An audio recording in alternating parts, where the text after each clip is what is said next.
कदम की छैया, प्यारी प्यारी कदम की छैया, मेरे दिल पे बसी जा रही है, मेरी कोई सी खूबसूरत सवरिया, मेरे दिल पे बसी जा रही है।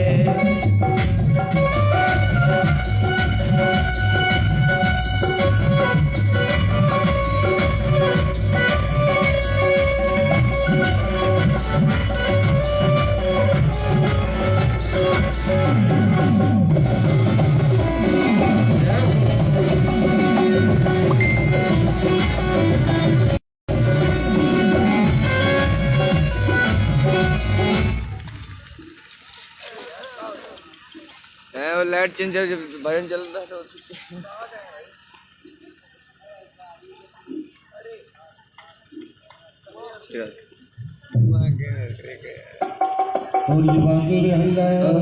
की जय। श्री राधा रानी सरकार की जय। जब भगवान मोहिनी रूप धारण किया और धारण करने के बाद देवताओं के पास पहुंचे, सुंदर रूप धारण करके एक बालकों के मैत्री में आकर के हंसीहीन स्त्री में विदाई हुई और 4 दुर्गा की सेवा, 5 गाय और की सारी 6 गली में काम मनुष्य और कश अमृत और प्राप्त के राहु केतु बनकर धारण किया। भगवान ने वो माया का पर्दा फैलाने के बाद बोले, जो अमृत का कलश रखा है इसको मैं पान कराऊंगी। और बोले पहले इतना माया में मोहित हो गए कि सारे देवता जो देवगण थे उनको अलग लाइन में खड़ा करा दिया। जो दैत्य लोग थे उनको अलग लाइन पे खड़ा कर दिया। पहले बोले स्टार्ट देवताओं से करते हैं, फिर सारे देवता गणों तक आएंगे। पर महाराज सारे देवताओं को पिलाते पिलाते पर लास्ट में देखा कि राहु जो केतु आज नवग्रह में स्थित है वो एक राक्षस था। वो देवताओं का रूप धारण करके सभा में आ गया महाराज, और उसने भी अमृत पान कर लिया। जब पता चला कि ये राक्षस था, अमृत पान कर लिया, तो भगवान क्रोधित आकर के उसका सुदर्शन से गला काट दिया। और गला काटने के बाद तो जब अमृत पीने के बाद तो अमर हो गया था, तो उसका मरना निश्चित तो नहीं था। तो भगवान उसका नाम रखा राहु केतु। जो जिसकी कुंडली में महाराज दोनों ये आ गए ना, तो उसका समझो जीवन सारा नष्ट है। अगर जिसकी कुंडली में राहु केतु लग गए तो समझो महाराज उसका सारा जीवन नष्ट है। और उसका भी उपाय होता है राहु केतु को, फिर खूब उसको मनाना पड़ता है, खूब पंडितों से जाप कराना पड़ता है। जब वो फिर राहु केतु पीछा छोड़ते पर कमी छोड़ते हैं, पूरे अच्छे से नहीं छोड़ते। इसीलिए वो राहु केतु नामक राक्षस हुए जो नवग्रह में स्थित हैं। और इस वर्ण में राजा पुत्र और देवताओं का इस 10 पुत्र, एक देशु नामक, तीसरा दुष्ट, चौथा 4 शिशु और 5वां निश्च, 6वां नाभव और 5वां निर्भव और 6वां नाभक, 7वां दिष्ट, 8वां वरुण, 9वां प्रजधर और 10वां महाराज वसुमन हुए। जो इस अंतर के कश्यप आदित्य के मावन भगवान का अवतार हुआ। हे राजन विस्तार, ये जो पत्नी प्रतिज्ञा और 6 और शत्रु लोगों को ये एक बलि नामक राजा था जो काफी सारे देवताओं से युद्ध करके श्रेष्ठ था। सारे देवताओं को कई बार परास्त किया। सारे देवताओं को तो उसने इंद्र को कई बार मार के उनका सिंहासन छीन लिया। जो राजा बलि था वो कई बार आकाश में चढ़ करके युद्ध किया। युद्ध करने के बाद वो जीता भी, सारे देवताओं को मार के भगा दिया। तो ऐसे कई बार इंद्र को मारा, कई बार सिंहासन छीना। सब देवताओं परेशान हुए। महाराज विष्णु भगवान के पास गए। विष्णु भगवान से पूछा, हे भगवान कुछ उपाय बताइए। जब भगवान अर्थात यह है कि कल रूप ही विष्णु का रूप है। हे नरसिंह, जो नरसिंह रूप है वो भी विष्णु का रूप है। जो रुद्र रूप है वो भी भगवान का ही रूप है। जो वासुदेव रूप है वो भी भगवान का रूप है। तभी भगवान 52 अंगुल के हो गए और 52 अंगुल के भगवान की बोलो 52 भगवान की।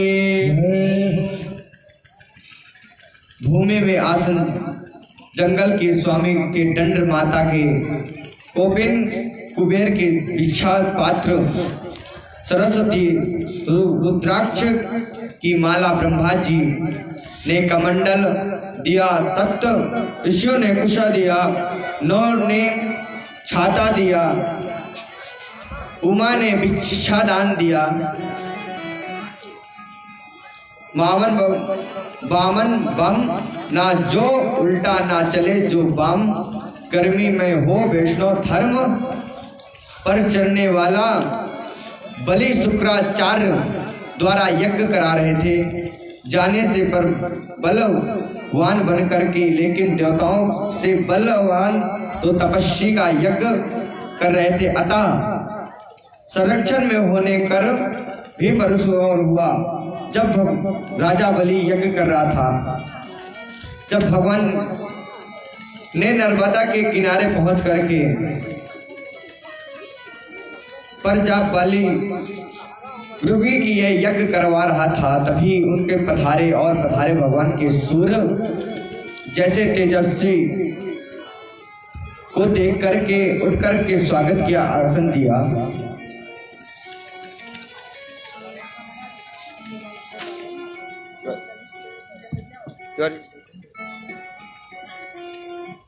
जब भी भगवान 52 भगवान पहुंचे और आसन दिया, नासे नमो कुले किंचे सत्वा क्रीड़ा पुनामहं प्रत्यात्या प्रतियोक्तयो यो वरदादो जयो। हे राजन, आपके कुल में ऐसा कोई राजा नहीं हुआ।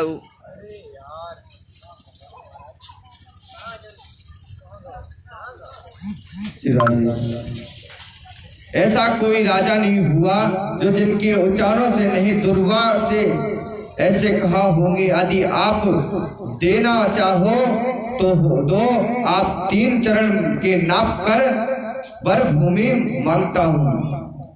52 भगवान से पूछा, हे 52 भगवान, हे ब्राह्मण, आपको क्या चाहिए? 52 भगवान ने बोला, मुझे कुछ नहीं चाहिए, सिर्फ तुमसे 3 पग भूमि दान चाहिए। जब भूमि दान मांगा 3 पग, बोलने लगे राजा बलि कि आपके पग से तो आपके बैठने तक की जगह भी नहीं आएगी, 52 अंगुल के हैं। बोले अगर चाहिए तो मैं आपको 1-2 गांव दे रहा हूं। बोले नहीं राजन, मुझे सिर्फ 3 पग ही भूमि चाहिए। बोले नहीं, मैं अपने पग नाप के दे रहा हूं। बोले नहीं नापूंगा तो मैं ही। ठीक है, तो भगवान ने बोला कि संकल्प के संग दान लूंगा मैं।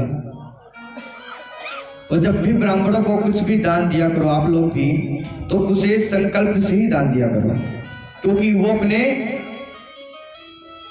भाग्य में जुड़ता है। संकल्प दिया हुआ ही अपने को फल मिलता है। तभी राजा बलि गंगा जल मंगाया। गंगा जल मंगाने के बाद शुक्राचार्य जी ने कई बार समझाया राजा बलि को कि 3 ये दान मत दो 3 पग। पर राजा बलि नहीं, गुरु की भी नहीं सुनी और बोले मैं इस 3 पग से मेरा क्या होगा। बोले तुमको नहीं पता ये साक्षात विष्णु है, तुमको छलने आया है। बोले अगर मेरे दर पर विष्णु भी भिखारी बन के आया है तो मैं भी इसे दान दूंगा, क्योंकि ये ब्राह्मण का भेष धर के आया है और भिक्षुक का भेष धर के आया, तो मैं दान दूंगा। ओ बलि राजा के द्वारे श्याम पधारे, बलि राजा के द्वारे श्याम पधारे, बलि राजा के द्वारे श्याम पधारे, श्याम पधारे, श्याम पधारे, श्याम पधारे, श्याम पधारे, श्याम पधारे, बलि राजा के द्वारे श्याम पधारे, बलि राजा के द्वारे श्याम पधारे।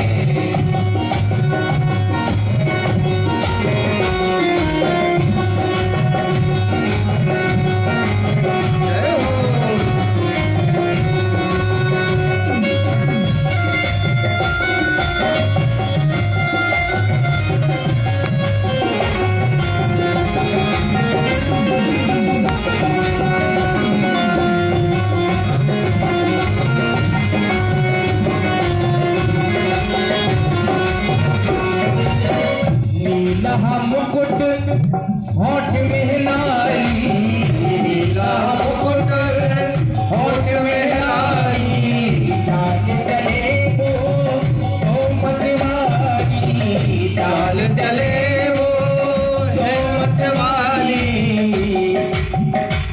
ओ श्याम पधारे,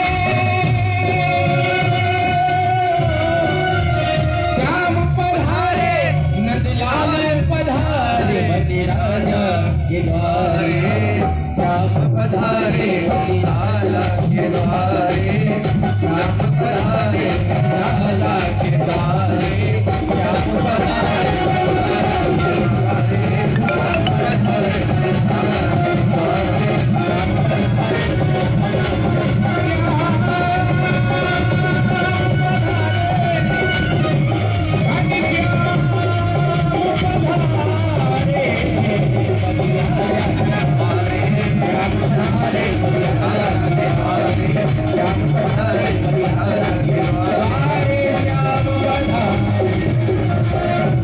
और ये बाकी बिहारी लाल की जय।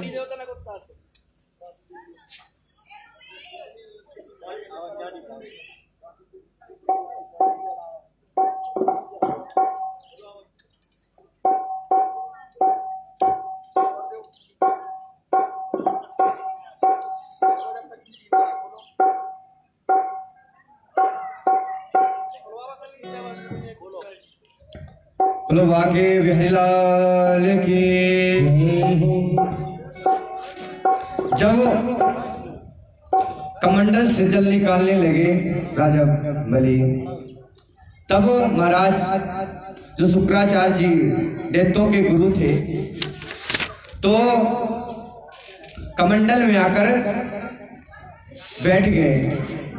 जहां से जल निकलता था शुक्राचार्य जी महाराज वहीं आकर बैठ गए और जल नहीं निकलने दे रहे थे। फिर भगवान ने देखा शुक्राचार्य जी की माया, तो भगवान ने गए सीट ढूंढ के लाए और बोले राजा बलि रुको, मैं इसको साफ करता हूँ, इसमें कुछ फंस गया होगा। और महाराज वामन भगवान ने उसमें जैसे सेक लगाई तो शुक्राचार्य की आंख फूटी, और आंख फूटी तो भागते हुए वन में तपस्या के लिए चले गए। और महाराज इधर संकल्प हुआ, नामा गोत्र लेकर के ग्राम बोल करके पूरा विधि विधान से संकल्प होने के बाद जब भगवान ने अपना विकराल रूप धारण किया, एक पग में भगवान ने पृथ्वी नाप लिया, दूसरी पग में पूरा ब्रह्मांड नाप लिया, तीसरा पग धरने के लिए भगवान के लिए बचा ही नहीं। राजा बलि से बोला, राजा बलि ये मैं तीसरा पग कहाँ रखूं, किस जगह पे रखूं? मेरे तीसरा पग धरने के लिए कोई जगह बची ही नहीं। तब बोले, हे भगवान, हे परमपिता परमेश्वर, आप मुझ पर कृपा करके मेरे सर पर अपना चरण रखें। भगवान ने उस पे चरण रखा और चरण रखा डायरेक्ट पाताल की ओर, अंदर की ओर राजा बलि चले गए। जब राजा बलि पाताल में चले गए तो तीसरे भगवान सारे नेत्रों को सब भगवान की सेवा में लगे रहे। और राजा बलि से बोले, मैं आपकी इस दानता से मैं प्रसन्न हुआ, मुझसे वरदान मांगिए। तो राजा बलि ने बोला, मुझे कुछ नहीं चाहिए, बस इतनी कृपा कर दो कि मैं जब भी सुबह उठूं आपके मुझे दर्शन मिले। तब राजा बलि के भगवान द्वारपाल बने, द्वारपाल बन करके रहे। और जब कुछ टाइम तक महाराज भगवान विष्णु लोक नहीं गए तो लक्ष्मी जी परेशान हुई। लक्ष्मी जी देखा तो भगवान पहरेदारी में लगे थे राजा बलि की। सुंदर कन्या का रूप धारण करके पहुंचे। बोला, भैया मैं आपके राखी बांधना चाहती हूँ। और महाराज राखी का वहीं से विधान चला है, जब लक्ष्मी माता ने राजा बलि को रक्षा सूत्र बांधा था, जब से ही राखी का विधान चला रहा है। और बोले, भैया मैं आपको राखी बांधना चाहती हूँ। बोले, ठीक है बहन, ले बांध। उनने बांधा और बोले, बता इस रक्षा के बदले में तुझे क्या चाहिए? बोले, भैया मुझे कुछ नहीं चाहिए, पर जो दौरे में तुम मेरा खसम बांध रखो ना, वो को मैं लौटा दे। बोले, ठीक है ले। भगवान को छुटकारा दिया। भगवान परमात्मा के पास गए, अपने वैकुंठ द्वार गए। हे राजन परीक्षित कहने लगे कि हे प्रभु, आप महाराज सतव्रत की विस्तार से कथा मनवंतर का यह वर्ण मुझे सुनाइए कृपा करके। अब आप विस्तार से यही सग नाम की पत्नी की जो सुखदेव मनु हुए और श्रद्धा पूर्वक नाम वैष्णव का था, उसका ईश्वर आदि पुत्र वादी विस्तार से वर्णन सुनाइए महाराज कृपा करके। ये वैष्णव की पत्नी श्रद्धा से 10 पुत्र कैसे प्रदान किए। ईश्वलोकानमन्त्रयथा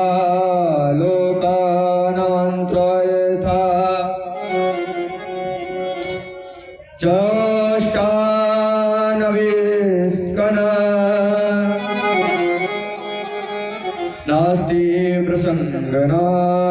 पुत्र न भान कंचे विधु। इसका नभ और दृश्य शुभ करुण निर्गुण प्रभव नभ।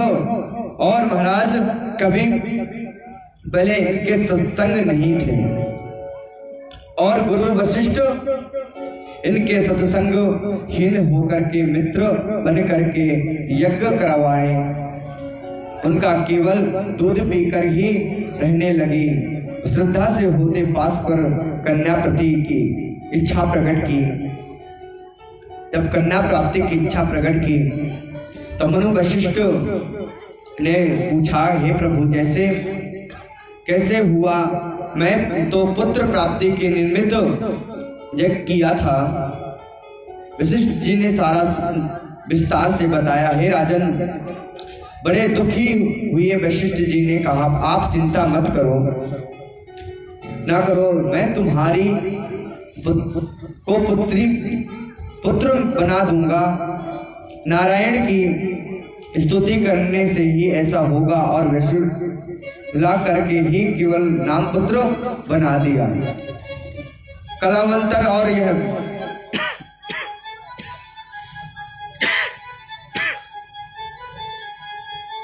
जब वरदान प्रदान किया और प्रदान करने के बाद पुरुष और एक तब स्त्री रहने लगे। इसने पुरुष और एक मात्र स्त्री रहने लगा। और महाराज इस जीवन में कोई भी कन्या को नहीं चाहता, कोई कन्या नहीं चाहता कि मेरे घर में कन्या हो। केवल बेटी बेटा बेटा। अगर महाराज बेटी जिसके घर में होती है ना महाराज, उसका सौभाग्य कई जन्मों के पर्यंत पितरों की कृपा से खुलता है। एक घर को तो तारती है, पर वो तो बेटा तो एक ही घर को तारेगा, पर बेटी तो दो दो घर को तारती है। जब तक अपने माँ बाप के घर पे रहेगी तो अपनी माँ बाप को तारेगी। जब अपने ससुराल जाएगी तो वहां लक्ष्मी बन करके जाएगी। इसीलिए महाराज सदैव अपनी बेटियों का सम्मान करें, उन्हें हमेशा दुलार करें।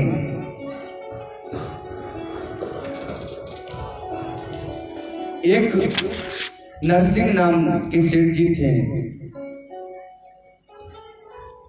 बहुत अच्छे परिवार से थे। बड़ा भाई पुलिस में था। उनके माता पिता की बचपन में ही मृत्यु हो गई थी। उनकी दादी ने पाल पोस करके बड़ा किया। जब दादी ने पोल पोस कर बड़ा किया, बोले, और जो नरसिंह सेठ थे वो पढ़े थोड़ा कम पढ़े हुए थे, तो बोले जो पढ़े लिखे नहीं तो किसका शादी तो जल्दी से होती नहीं, तो छोटे में ही शादी कर दिया था। शादी छोटे में कर दिया तो उनकी एक पुत्री हुई, रामबा पुत्री हुई, एक बालक हुआ।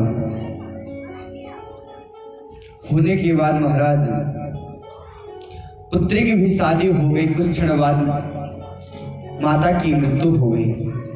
मृत्यु के बाद कुछ दिन बाद भाई भी की मृत्यु हो गई। उसके बाद महाराज धीरे धीरे धीरे उसकी जो रामा की भी लड़की हो गई। लड़की बड़ी हो गई, शादी लायक हो गई। शादी के लिए अब यहाँ से पिता के यहाँ से तो भाग जाता है। महाराज खत लिखा। उन्हें पता था कि जो नरसिंह जी का बड़ा भाई था, उनको घर से बाहर निकाल दिया था। घर से बाहर निकाला तो गांव में पड़ोस में तो छोटा सा मंदिर था, तो उसमें ही रहकर भगवान की सेवा सत्य कीर्तन करते थे। पूरी संपत्ति छीन से तो नरसिंह सेठ भजन करते थे, तो उनके पास ससुराल वालों को पता था कि उनके पास कुछ नहीं, फिर भी महाराज कई गुना सोना लिखा, चांदी लिखा, हर चीज लिखा। लिखने के बाद नाव से जब बिटिया रामा को पता चला कि मेरे पिताजी के पास कुछ नहीं है और इधर से इतना भात की पर्ची जा रही, तो मेरे पिताश्री देखते ही अपने प्राण त्याग देंगे, प्राण त्याग देंगे। और महाराज राम अपने पति को बुलाई। पहले के जमाने महाराज पत्नियां इशारे से बुलाती थी, कुंदिया खटखटा के, क्योंकि जो बड़े लोगों के सामने बोलती नहीं थी वो, तो कुंदी खटकाई रामा। पति को जैसे पति ने देखा तो इशारे से बोला अंदर आओ, तो पति अंदर गए। देख बोला कि अगर हो सके तो आप ये खत रुकवा दीजिए बाबूजी से, जो भी मुझे कहना है तो पिताजी मुझे कह लेंगे।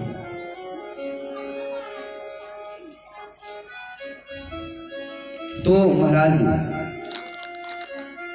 रामा रो रो के पैर पकड़े बोले जब तक मैं पैर छोड़ूंगी नहीं, जब तक आप ये खत रुकवा नहीं देंगे। बोले रामा ये खत तो बाबूजी ने अब लिखा है तो इसको रोक तो सकते नहीं है, ये तो जाएगा ही। बिटिया खूब रामा रोए, इसको रुका लो, मेरे पिताजी प्राण त्याग देंगे। बाप का दर्द तो केवल बेटी ही जान सकती है।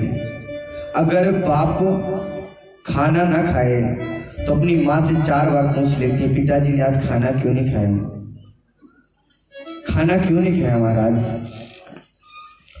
तो ऐसे रामा पैर पकड़ ली, जब तक मैं आपके पैर नहीं छोड़ूंगी, जब तक आप ये खत रुका नहीं देंगे।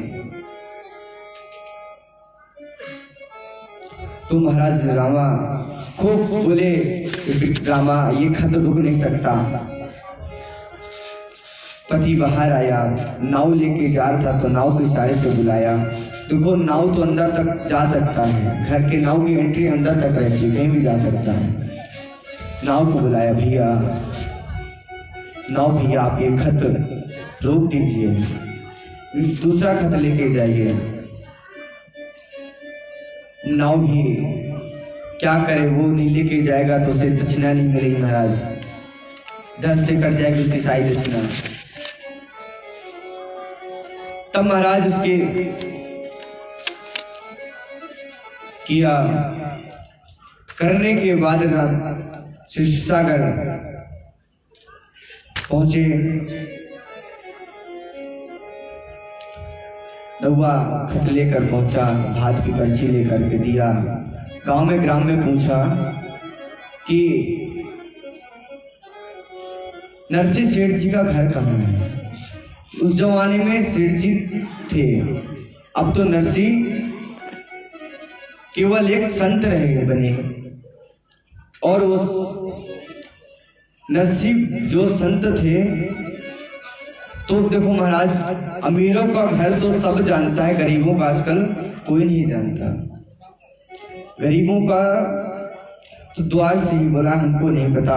और जब या कभी सत्संग संत राह दिखाते हैं या परमात्मा दिखाते हैं, तो हमारा गोविंद मुनीम का भेष बना करके आए।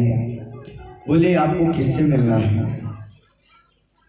तो बताया यहाँ नरसिंह सेठ रहते हैं। बोले हाँ हाँ आगे एक मंदिर है, उसमें नरसिंह सेठ ही मिलेंगे आपको। बोले हम तो सेठ जी की बात कर रहे हैं, कोई पुजारी की नहीं। बोले पहले वो सेठ जी थे, अब सब कुछ छोड़ छाड़ के अब पूजा पाठ में ही मन लगता उनका। गए हाथ जो खत आया था भात का पकड़ाया, नरसिंह सेठ जी भगवान के चरणों में रख दिया। चरणों में रखने के बाद, और उस दिन महाराज एकादशी थी, बोले ठाकुर साहब तो आप तो एकादशी का व्रत रखते होंगे। अब वो बोले, मन में सोचा अगर रखते भी होंगे कौन से आप मुझे कुटू के पूड़ी खिला देंगे, सिंघाड़े का हलवा खिला देंगे। बोले महाराज मैं आता हूँ आपके लिए भोजन लेकर के। एक गरीब दोस्त था, किसान दोस्त था नरसिंह जी का, गया उनकी तरफ बोला, उनकी पत्नी से बोला आप मुझे भतुआ सिद्ध करके दे दीजिए महाराज। तो उनकी पत्नी ने भतुआ सिद्ध करके उनको दिया और भतुआ सिद्ध करने के बाद आए। जब तक हमारे परमात्मा ने लक्ष्मी जी को आदेश दिया, आज मेरे भक्त के दर पर नाव आया है, उसको 56 भोग का भोग लगाना है महाराज, जल्दी से बनाओ। लक्ष्मी मैया ने जल्दी जल्दी बनाया। भगवान श्याम सुंदर हमारे मुनीम का भेष धर के आया।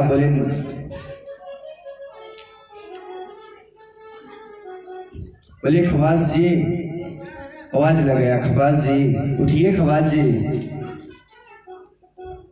उठे। बोले लीजिए प्रसाद पाइए। जो नाऊ आया था महाराज वो देख के रह गया। 56 भोग प्रसाद पाया, 56 भोग का भोग लगाया। भोग लगाने के बाद जो थाली होती है वो महाराज स्वर्ण की थाली थी।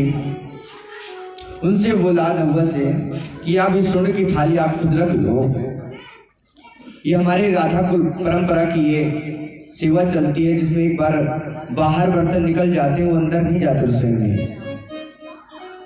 जिसको हीरे जड़ित मिल जाए तो आजकल लोगों को जितना तक कहीं उनकी जन्मों तक नहीं मिलता, तो ने महाराज रख लिया। रखने के बाद नींद में आए, सेठ जी आए उधर से भतवा सिद्ध करके। बोले अरे नाऊ जी सुनिए, अरे नहीं साहब सुनिए, लीजिए आप प्रसाद पाइए। अरे अभी तो हमने पाया है प्रसाद, आपका मुनीम पवा के गया है, ये देखिए आपके बर्तन भी छोड़ के गया है। तो महाराज जैसे भगवान नरसिंह जी ने देखा कि ये साक्षात भगवान विष्णु ही मेरे मुनीम का भेष धारण करके आया, तो हाथ में जो भतवा का थाल लिया था महाराज वो नीचे गिर गया और रोने लगे, अरे मैं कितना बड़ा मूर्ख हूं, मैं अपने भगवान से सेवा कराया। और सेवा कराने के बाद फिर महाराज कुछ दिन बाद जूनागढ़ की रामा की उनके पास एक उसी गरीब दोस्त के यहाँ गए, और गरीब दोस्त के यहाँ जाने के बाद बोला कि अपनी कोई गाड़ी टूटी फूटी उसके पास गाड़ी थी, बैल थे, बूढ़े बूढ़े, उनसे बैल लिया।